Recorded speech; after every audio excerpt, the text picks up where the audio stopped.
আজকাল কাকে আর বিশ্বাস করব, কোম্পানি যখন 2 নম্বরই করে।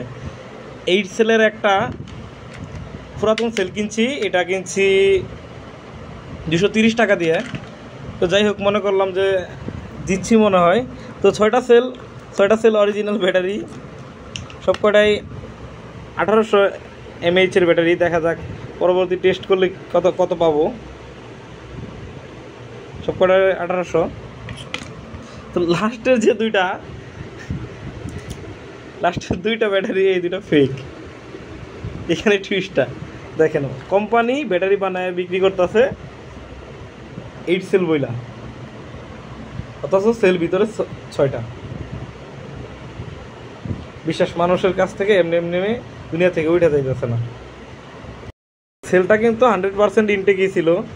দোকানদার ভাই আমাকে ঠকায় নাই, উনি আমার অনেক পরিচিত একজন দোকানদার। শেয়ার করার